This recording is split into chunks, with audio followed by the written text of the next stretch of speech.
the thing that the Lord used to forever root me in the fullness of the Catholic truth was a small, intimate moment inside this tiny little kind of rundown retreat center. Hi. Can you tell me your name? My name is Tanner.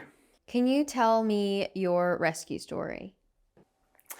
You know, the Lord rescued me from confusion, from being uncertain. And it really started when I was growing up, and I had my dad who was practicing Catholicism and my mom non-denominational Christianity. And so it led to most of my life kind of having this fusion of Christian worship expressions. And it led me to not really knowing where my place was.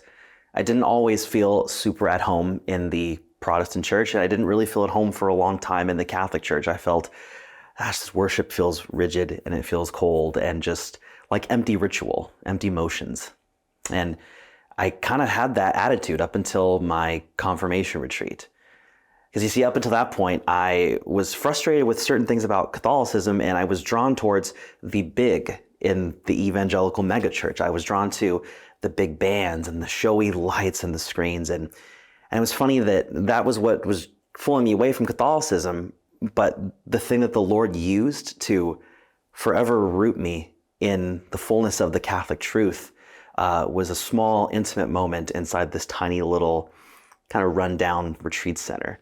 I remember they crammed probably about 70 of us into this kind of cabin, and there was no big bands, no lights. It was pretty much just this simple moment with an acoustic guitar, two musicians, and Jesus in the Eucharist. And it was the first night that I had also ever heard John chapter 6, the Bread of Life discourse, where Jesus essentially doubles down on the teaching of the true presence. And it was something that I had never discovered ever. That night, I remember sitting in the chapel and praying and just saying, God, if you're real, could you show yourself to me in a way that I could understand, a way that's not a feeling necessarily or a gimmick, but a way that I know it's truly you. And the Lord really used that moment. He spoke to me in my heart and said, this is where you're supposed to be. It's not about the big. It's not about the flash. It's just about me and you. And so from that moment on, my life was never the same. I didn't pray the same. I didn't approach church the same. I found the fullness of truth. I wasn't confused anymore.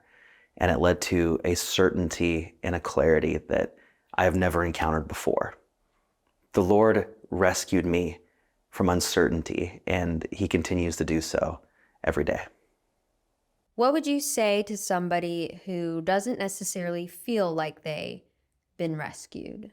You know, the beauty about being Catholic and encountering the Lord in the sacraments and reconciliation and the Mass is that you can take peace in the fact knowing that the Lord shows up and that He forgives and that He rescues. And that is not really contingent on our feelings.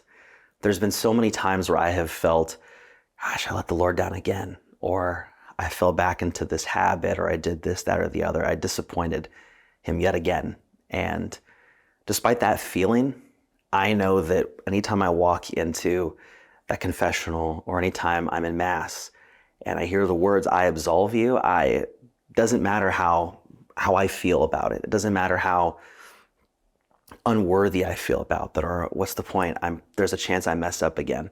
I know that the Lord's forgiveness and His ability to rescue is not contingent on my feeling, so to speak.